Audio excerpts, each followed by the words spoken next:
Hello friends, welcome to my YouTube channel which is Bhagyashree study point. कैसे हो आप सब लोग? आई होप आप सब लोग बहुत अच्छे होंगे, मज़े में होंगे। तो फ्रेंड्स, आज की इस वीडियो में हम देखेंगे आधुनिक भारत का इतिहास। आधुनिक भारत एक ऐसा टॉपिक है जो लगभग हर कॉम्पिटिटिव एग्जाम में इससे रिलेटेड क्वेश्चंस आपको देखने को मिलते हैं।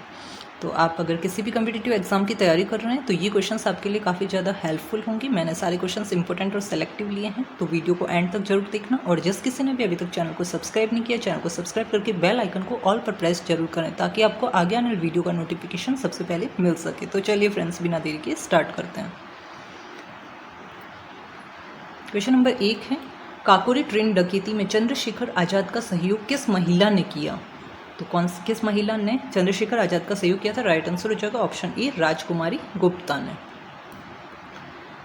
तो नोट्स में है, इंपॉर्टेंट पॉइंट्स देख लेंगे। काकोरी ट्रेन डकैती 9 अगस्त 1925 को लखनऊ के निकट है काकोरी नामक स्थान पर हुई और इसकी रूपरेखा हिंदुस्तान रिपब्लिकन एसोसिएशन द्वारा तैयार की गई थी।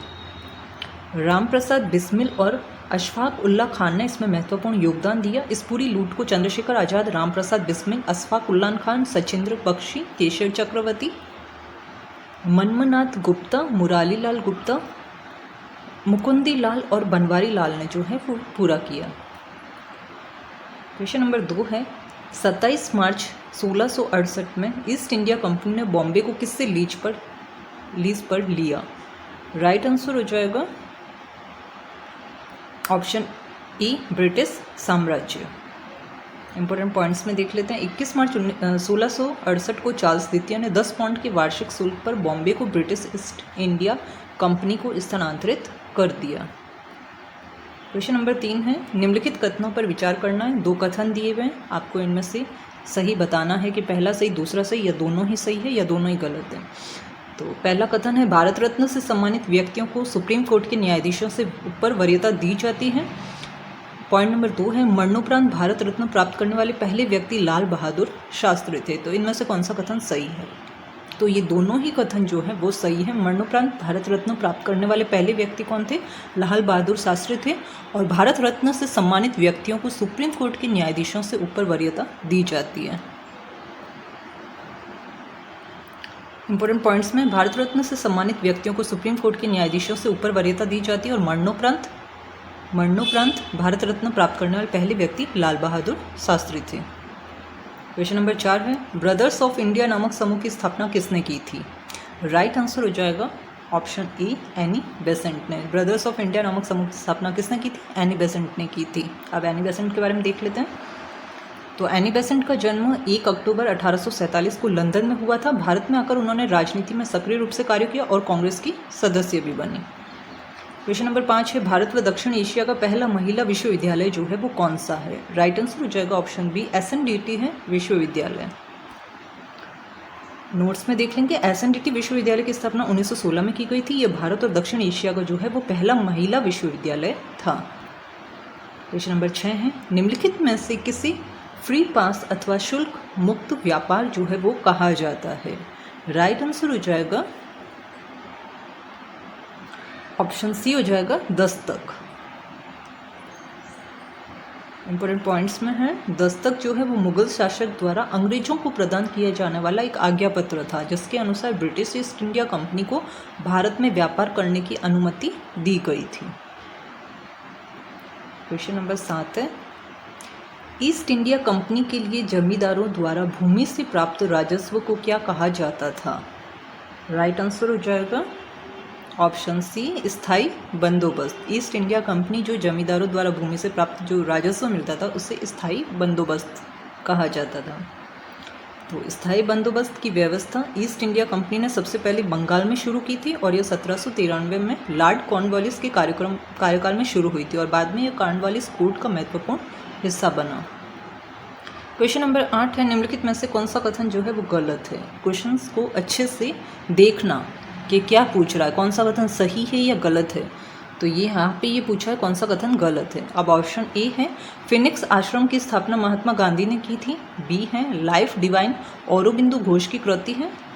सी है, 1765 में अंग्रेजों में बंगाल, बिहार और उड़ीसा के दीवानी अधिकार हासिल किए। या डी, उपरोक्त सब भी सही है।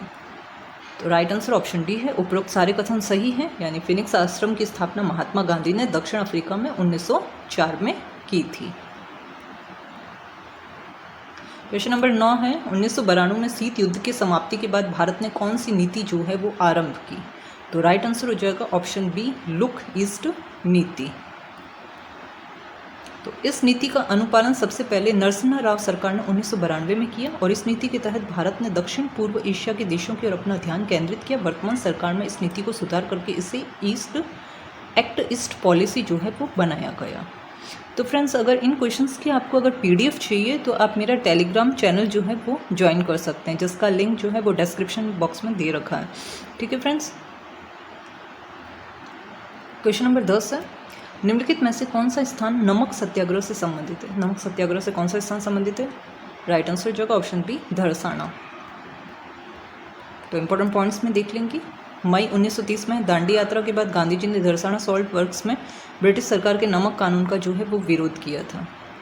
क्वेश्चन नंबर 11 है, आज तक भारत के कितने प्रधानमंत्रियों को भारत रत्न से सम्मानित किया जा चुका है? राइट आंसर हो जाएगा ऑप्शन डी हो जाएगा 7। ठीक है, नोट्स में देख लेते हैं। अब तक 7 भारतीय प्रधानमंत्री भारत रत्न से सम्मानित किए जा चुके हैं। ये कौन कौन से, ये भी देख लेते हैं। जवाहरलाल नेहरू है, इंदिरा गांधी है, राजीव गांधी, मोरारजी देसाई, लाल बहादुर शास्त्री, गुलजारी लाल नंदा और अटल बिहारी वाजपेयी, जो कि भारत रत्न से सम्मानित किए जा चुके हैं। क्वेश्चन नंबर 12 है, भारत में महात्मा गांधी ने पहला सत्याग्रह जो था वो किस स्थान से शुरू किया था? राइट आंसर हो जाएगा ऑप्शन सी, चंपारण से।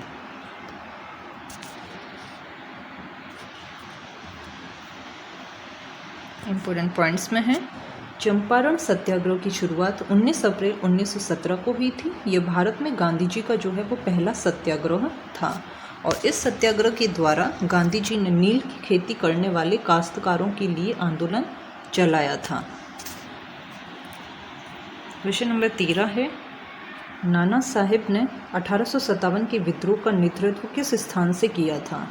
अब नाना साहेब ने 1857 के विद्रोह का नेतृत्व कहाँ से किया था? राइट आंसर हो जाएगा ऑप्शन बी, मेरठ से किया था। सॉरी, ऑप्शन सी हो जाएगा, कानपुर से किया था 1857 का विद्रोह। तो नाना साहेब ने जो होता है, नाना साहब का जन्म 19 तारीख को हुआ था, 1824 को बिठूर में हुआ था। वे मराठा पेशवा बाजीराव द्वितीय की दत्तक पुत्र थे। दत्तक पुत्र होता है गोद लिए गए पुत्र। क्वेश्चन नंबर 14 है, निम्नलिखित में से किस अधिनियम के द्वारा भारत में मिशनरियों पर से प्रतिबंध को हटा दिया गया? ऑप्शन ए, चार्टर अधिनियम 1713 में, बी, चार्टर अधिनियम 1813, सी, चार्टर अधिनियम 1853 या डी, चार्टर अधिनियम 1773। राइट आंसर हो जाएगा ऑप्शन बी हो जाएगा, चार्टर अधिनियम 1813। इंपॉर्टेंट पॉइंट्स में देख लेते हैं। चार्टर अधिनियम 1813 21 जुलाई 1813 को पारित किया गया था और इस अधिनियम के द्वारा ईसाई मिशनरियों को भारत में ईसाई धर्म का प्रचार करने की स्वतंत्रता भी दी गई थी। क्वेश्चन नंबर 15 है,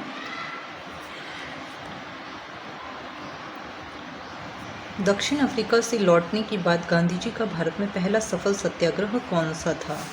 तो दक्षिण अफ्रीका से लौटने के बाद बोल रहा है गांधी जी का। तो राइट आंसर हो जाएगा ऑप्शन सी, चंपारण।